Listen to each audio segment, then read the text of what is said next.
ঢাকা টেস্টের চতুর্থ দিনে নিজেদের দ্বিতীয় ইনিংসে ব্যাট করছে বাংলাদেশ। শেষ খবরে টাইগারদের সংগ্রহ ৩ উইকেটে ২৩৯ রান।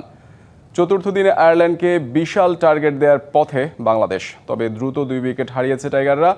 ওপেনার সাদমান ইসলাম ফেরেন সেঞ্চুরি না পাওয়ার আক্ষেপ নিয়ে। এই ব্যাটার করেন ৭৮ রান। অধিনায়ক শান্ত টিকতে পারেননি, হাফ সেঞ্চুরি তুলে নিয়েছেন মুমিনুল হক।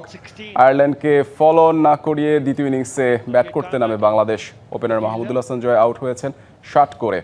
এর আগে তৃতীয় দিনে প্রথম ইনিংসে ২৬৫ রানে অল আউট হয় আয়ারল্যান্ড। টাইগাররা প্রথম ইনিংসে পায় ২১১ রানের লিড। তাইজুল নেন ৪ উইকেট। ঢাকা টেস্টের সবশেষ খবর জানাতে মিরপুরে আছেন সহকর্মী শাহরিয়ার হোসেন। সরাসরি চলে যাচ্ছি সেখানে। শাহরিয়ার, ঢাকা টেস্টে টাইগারদের দাপট, বিশাল টার্গেট দেওয়ার পথে বাংলাদেশ। কি মনে হচ্ছে কত রানে ইনিংস ঘোষণা করতে পারে টাইগাররা? মুশফিক মুমিনুল ব্যাটিং করছেন, মুশফিক কি আবার সেঞ্চুরি করবেন কিনা?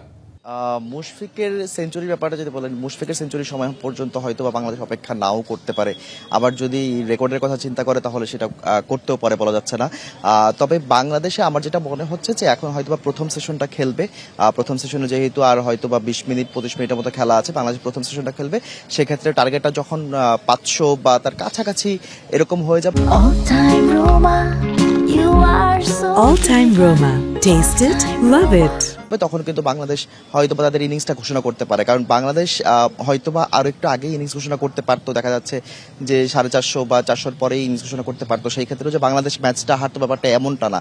তারপর বাংলাদেশ একটা সেফ সাইডে খেলতে যাচ্ছে, যেহেতু আমরা দেখছি যে মিরপুরের উইকেট কিন্তু সাধারণত আমরা যেরকম দেখে থাকি এবার কিছুটা ডিফারেন্ট। যদিও যেহেতু আয়ারল্যান্ড আনকোরা একটা দল, তারা বেশিরভাগ সময় টেস্ট খেলে থাকে না, অনেকটা অনভিজ্ঞ বলা চলে। তো সেই ক্ষেত্রে মনে করেন বাংলাদেশ যদি সেই টার্গেটটা যদি ৪০০ বা ৭৫০ দিত তাহলে ম্যাচে জিততে পারতো। বাংলাদেশ একেবারে সেফ সাইডেই থাকতে যাচ্ছে।